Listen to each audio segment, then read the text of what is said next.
सम्राटनि खसाब गोदान दा इम्पेरर्स निउ क्लथ्स राव दानस्लायनाय गोबांथार बोसोरनि आगोल मोनसे रायजोआव सासे सम्राट दंमोन दि बियो जेब्लाबो गोदान गोदान खसाब गाननो जोबोद मोजां मोनोमोन आरो राज उलाफादनि रां रुफाखौ गोदान गोदान बेसेन खसाब बायनायावनो बाहायजोबोमोन। बियो गावनि फोरजा फिसा सान्थ्रिफोरनि सायाव एसेबो गोसो होआमोन। सायनामारा जायखौ नाटक एबा भावथिना बुङो बेफोरावबो जेबो गोसो होआमोन।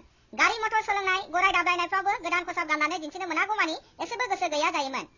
सानसेयाव मोनफ्रोमबो घन्टायावनो गोदान गोदान खसाब गानोमोन आरो गुबुन सोरबा राजाखौ सोंनानै राज दरबाराव दं होननानै मिबथि मोनोब्ला बेनि बेलायाव मिबथि मोनोमोन सम्राटआ गावनि खसाब दोनग्रा खथायाव दङ। जे रायजोआव बियो राजामोन बेयावहाय जेब्लाबो होंगो दोंगो मानसिनि हान्था मेला रंजा बाजा सोलियोमोन।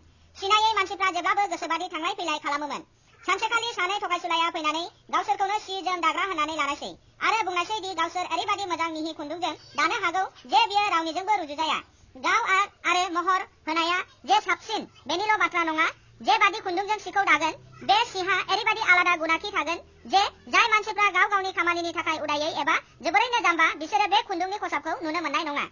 इसेबां गोनांथार खसाब बिलाइ राजाया साननोसै। थारैनो आंहाबो बेबादि खसाब थायोब्ला आंनि रायजोआव सोर मानसिया गावनि बिबाननि थाखाय उदाया बेखौ दिहुननो हागोन। गियान गोनां मानसिफोरखौ जाम्बाफोरनिफ्राय सायख'नोबो हागोन। नंगौ, थारैनो बेबादि खसाबखौ आंनि थाखाय गोख्रैनो दाहोनो गोनां। बिब्दिनो राजाया बे थगायसुलाफोरनो गोबां रां होनायसै जाहाथे बिसोरो थाबैनो खसाब दानाय खामानिखौ जागायजेनो। थगायसुलाफ्रा गोख्रैनो इसान मोननै गायसननानै सि दानाय बादि भावथिना दिन्थिनायसै, नाथाय नंगुबैयै इसानाव जेबोखौनो नुनो मोना। बयनिख्रुइ साबसिन आरो बेसेन गोसासिन सनालि खुन्दुंनि आसिला लानानै बिखनायाव बिसोरो एसेबो फासयाखिसै। बिब्दिनो मोननाय मानि बिसोरो गावसिनि जलंगायाव थुमब्रायनायसै आरो लांदां इसानावनो हर थौजाफा मानि सि दानाय दिन्थिनायसै।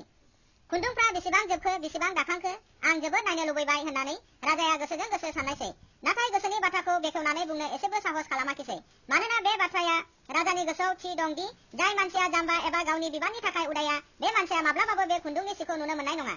अब्लाबो राजाया गावखौ बेनि थाखाय जिंगासिनाङा साननानै आरो गावनि अनगायै गुबुन सोरखौबा थिनहरग्रोनानै बेसेबांखिनि आवगायखो बेखौ मिथिनानै लानाया सियान मानसिनि खामानि जागोन होननानै साननायसै। रायजोआव बेबादि मुवा गोमोथाव गोहोनि बाथ्राखौ बयबो मिथिगौमोन आरो रायजोनि बयबो सोर साबेसे मानसिया जाम्बा आरो गावनि बिबाननि थाखाय उदाया बेखौ मिथिनो लुबैनायसै। आं आंनि राजमहलनि फोथायसुला बोराय आंगो मावथिखौनो इसान दाग्राफोरनिसिम थिनहरगोन। बिथाङानो खुन्दुं आरो महर दानायखौ गुबुननिफ्राय साबसिन बिसार खालामनो हागोन, मानोना बिहा मेलेम दङ आरो बेनि जायगायाव थानानै रावबो साबसिन बिबान मावनो हाया। राजाया साननायसै आरो बिब्दिनो राजानि साननाय बादि बोरायसिन फोथायसुला मावथिया इसान गायसननाय जायगायाव थांनायसै, जेरावनाखि थगायसुलाफ्रा लांदां इसानावनो नंखायै सि दागासिनो दंमोन। आंनि जिउ थासान्दियाव आंथ' जेबोखौनो नुनो मोनाखिसै। फोथायसुला मावथिया सानबाय, नाथाय बियो खुगाजों जेबो बुङाखिसै। थगायसुला सानैया बिखौ खाथियाव फैनो खावलायनायसै आरो सोंनायसै दि गोमोथाव महर आरो गाबफोरखौ माबादि मोनखो होननानै। बिसोरो लांदां इसान फारसे आसि थुयै थुयै फोरमायनायसै आरो दुखुथिया बोराय मावथिया मेगनखौ बिसि बिसि नायबायबाबो जेबोखौनो नुनो मोनाखिसै, मानोना बेवहाय जेबोआनो गैखायामोन। हे इसोर, आं माब्लाबाबो आंखौ बेबादि सानाखैमोन आरो आं थैब्लाबो साननाय नङा। आं आंनि बिबाननि थाखाय उपयुक्त नङा नामा? आं जे जेबोखौनो नुनो मोनाखै बे बाथ्राखौ आं सिमान जानो हानाय नङा। गाहाम, नों मा नुखो बेनि जेबो बुङाखिसै? सि दाग्रा सासेया बुंनायसै। नंगौ, थारैनो बेयो गोजोनथाव, जोबोद मोजांथार। मा एसे गोमोथाव महर आरो मा एसे मोजां गाब। आङो थारैनो राजानो बुंहैथारगोन दि आं जोबोरैनो गोमोहाबबाय। बोराय मावथिया बुंनायसै, नाथाय बियो गावनि ससमा सिंजों नायहरब्लाबो जेबोखौनो नुनो मोनाखैमोन। नोंथांनि बुंनायफोरखौ खोनानानै जों जोबोर गोजोननाय मोनबाय। इसान दाग्राफ्रा बुंनायसै आरो नुफेरै आगर आरो गाबनि सोमोन्दै बरनायनानै बुंथिनो हमनायसै। बोराय मावथिया बिसोर बरनायनायफोरखौ गोसो होनानै खोनासंनानै लानायसै, जाहाथे गावबो बेबादिनो राजानो बुंथिहैनो हायो। बेनिफ्राय थगायसुलाफ्रा बांसिननिफ्राय बांसिन रां बिनो हमनायसै आरो लोगोसे गोबां इन्दि आरो सिल्कि खुन्दुंबो दानायाव नांगौ होननानै बिनायसै। बेबादिनो बिसोरो मोननाय मानि गावसिनि मनायावसो सोजोबनानै लानायसै आरो दोंसेबो खुन्दुं इसानसालियाव नुनो मोनाखिसै। नाथाय बिसोरो आगोलनि बादिनो लांदां इसानावनो सि दानाय बादि भाव दिन्थिबाय थानायसै। बेनि उनाव राजाया गुबुन सासे बिबानगिरिखौ सि दानाया बेसेबां दावगाखो आरो बेसेबां गोबाव सम नांबावगोन बेफोरखौ उदिस लानो थिनहरनायसै। बेनि बेलायावबो बे एखे जाथायानो जानो हमनायसै जेरै बोराय मावथिहा जादोंमोन। नायोसो नायो बिबो लांदां इसाननि अनगायै जेबोखौनो नुनो मोनाखिसै। खसाबा जोबोद मोजां जादों नङा होनदो? नैबे ससेया जोबोद मोजां जादों ना? थगायसुलाफोरा लांदां इसानाव आसि थुयै थुयै गावसोर दानाय खसाबनि आगर बादि बनायबाय थानो हमबाय। थारैनो आं जाम्बा जानो हाया।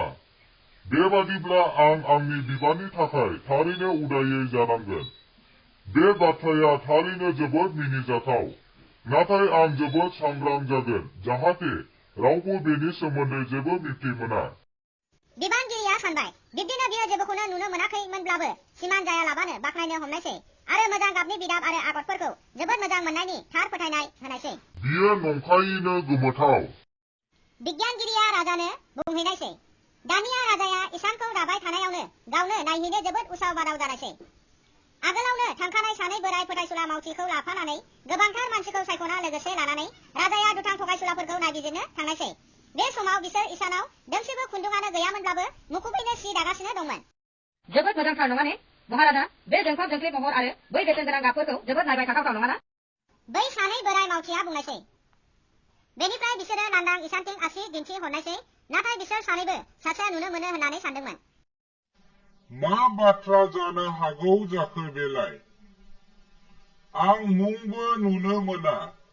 बियो जोबोद गिथाव बाथाव बाथ्रा। आं जाम्बा नामा? आं राजा जानो उदाया नामा? बेयो आंनि सिगाङाव नुजाफैनाय जोबोद खैफोद गोनां बाथ्रा जाबाय। उस, बेयो आबुङैनो सोमोनांथाव।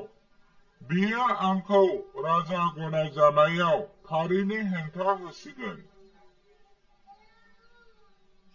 आं जे नुनो मोनाखै बेखौ आं सिमान जाया।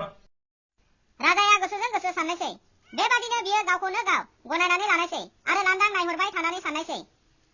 बेजों लोगोसे थांफानायफ्राबो बयबो नायोसो नायो नाथाय बयहाबो बे एखे फिननाय। थेवब्लाबो बिसोरो बयबो बुंनायसै राजानि बायदि होननानै। बेयो थारैनो गोमोथाव।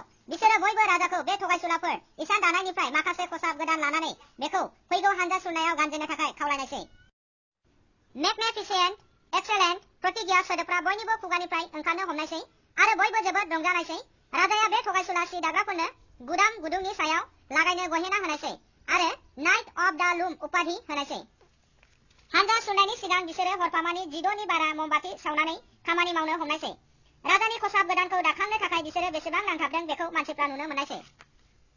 बिसोर इसाननिफ्राय सि बेंफोरनाय बादि खालामफ्लायनायसै आरो गिदिर खेमसिजों सि हानाय बादि खालामनानै खुन्दुं गैयालाबानो बिजिजों सुथेनाय बादि खालामनायनि उनाव बुंनायसै राजानि खसाबफ्रा थियारि होननानै।